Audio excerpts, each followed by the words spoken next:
That's a great question. And these conversations about higher education are so great because they remind me of how I actually hated school until I discovered a college degree that I never knew I wanted, right? I'll start with, like, most people agree that we need education, right? Public education in particular is thought to be the great equalizer, right? In free societies, ensuring an equal chance of success to everyone. In a democracy, right? What could be more important? But there's something that most people leave out, and that's not all education is created equal. Real education is not just about school or core curriculum. Education just doesn't teach you what to think. It teaches you how to think and how to keep thinking for the rest of your life. I personally understand the difference between the effective and ineffective kinds of education more intimately than many. I understand because I received both types, a public school education that was uninspiring and a college education that changed my life. I went from hating school as an adolescent to loving it as an adult. However, when I finally did encounter that real education, I was 15 years into my 22-year to life prison sentence. So to start from the very beginning, I entered prison at 19 years old. I was reading at a 7th grade level and doing math at a 6th grade level. And when you're young and uneducated in prison, your options are very few. There are actually two options, right? You can go to school and get involved with different educational or vocational program, or option two, you can go to the prison yard and hang out with your peers. And as you can imagine, being young and uneducated in prison, that decision was easy for me. I went to the prison yard and I got exactly what that prison yard had to offer. But it wasn't until I was 23 hours locked down in a prison cell in solitary confinement that I actually read my first book. It wasn't the most profound piece of writing, but I was so excited that I actually completed my first book. I felt so accomplished.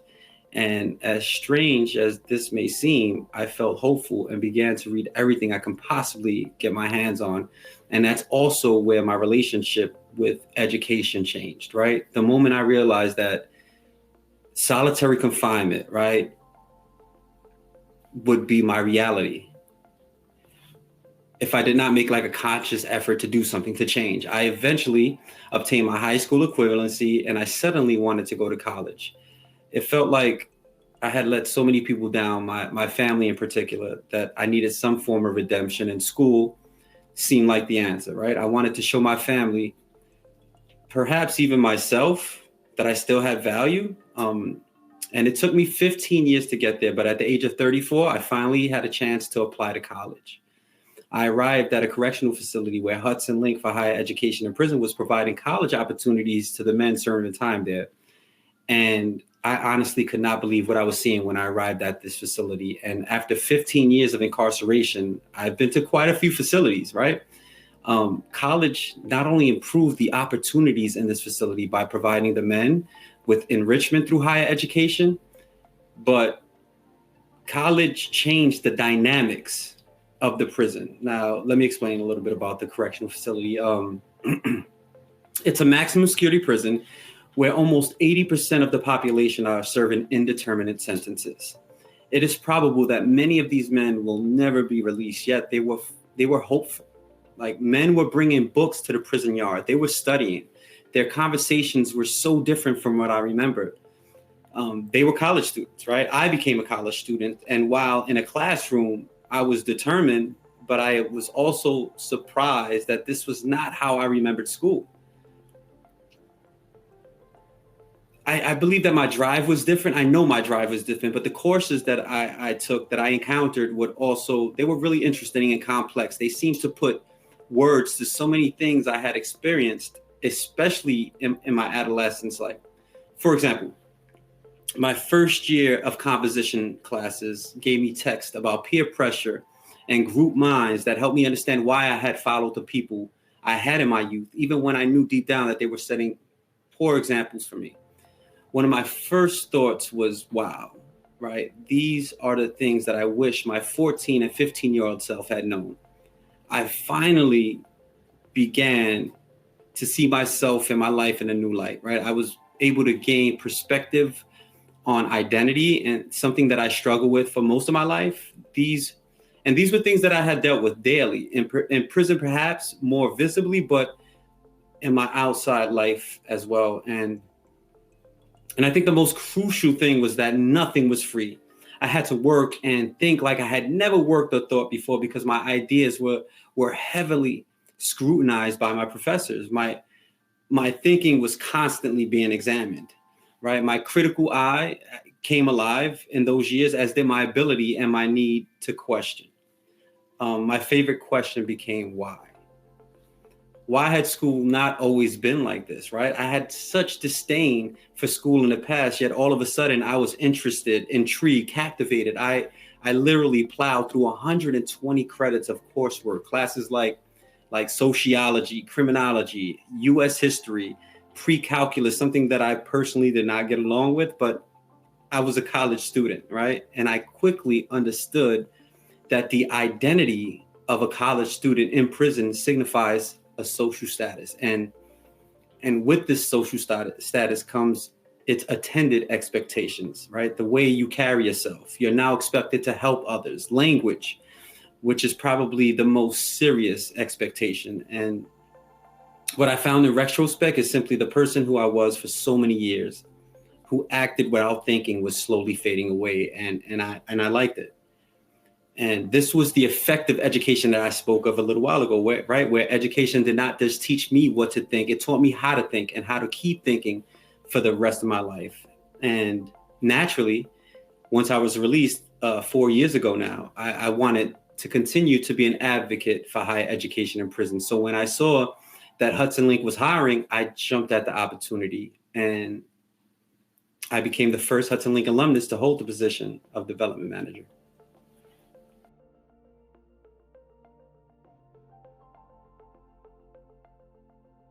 So I can honestly say I have the best job in the world, right?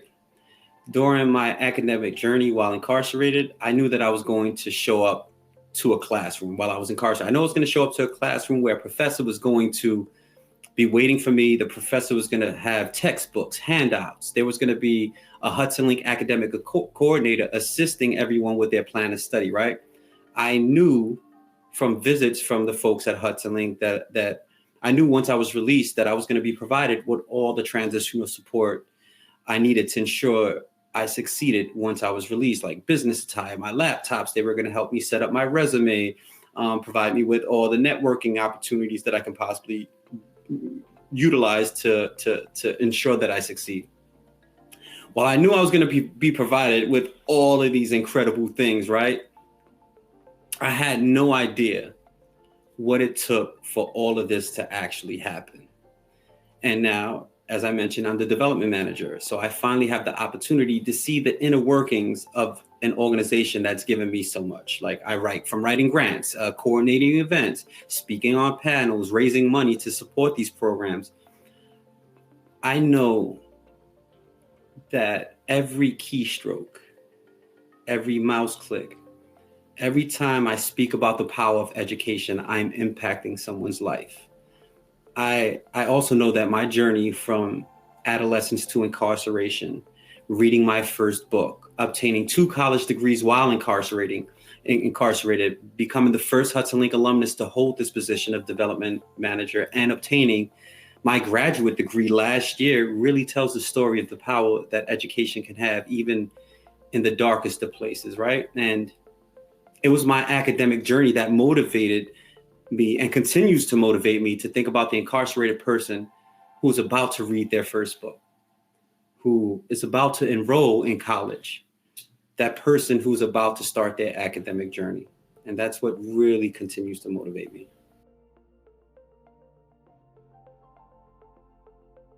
So what has me hopeful for the future is that the fact that Hudson Link will continue to expand. We are now in 6 correctional facilities across New York State. We now have over 660 students currently enrolled in our pre-college and college programs. We've awarded our 1,000th college degree this year, and we're now supporting over 1,600 released students in the communities whose recidivism rate remains under 2%. That's a 98% success rate, right? And I think I'm most excited about the growth of Hudson Link's Transitional Services Department in particular. Um, I think our Finish Line initiative. For our students who are released without their degrees, we help them re-enroll in college to ensure that they obtain their college degrees and pay for everything from tuition, transportation, childcare, everything to ensure that our students reach the finish line. But this initiative is not only limited to finishing their associate's or bachelor's degree. We also, support them if they want to get a trade certification. The same thing applies. If they want to get a trade certification, we pay for the actual certification. We pay for transportation, childcare, whatever it is they need to ensure that they get the certification. They become gainfully employed and reach full citizenship, right? To get employed, housing, and I think that's what I'm most motivated about when it comes to the future and hopeful.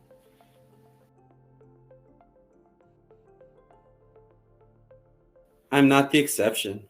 I once read somewhere that the key to change is vision, right? Looking at the incarcerated, not from the perspective of what they've done, but to connect in what's next. And what's next is education, right? How do we improve opportunities in prison or opportunities anywhere? It is through education. I mean, it's the backbone of our society, right? And I know this may sound cliche, but I'll say it anyway. If we honestly want to live in a place where people are connected to their history, where they think about the effects of their actions and work to improve the places they live, right? If we genuinely want thoughtful people in our societies, ones who can make educated decisions for themselves and their communities, then the answer to what education must look like is clear, right? I am proof of the transformative power of a quality education, and I'm not the exception. There's so much untapped potential behind those prison walls. Men, people, just hoping for that second chance.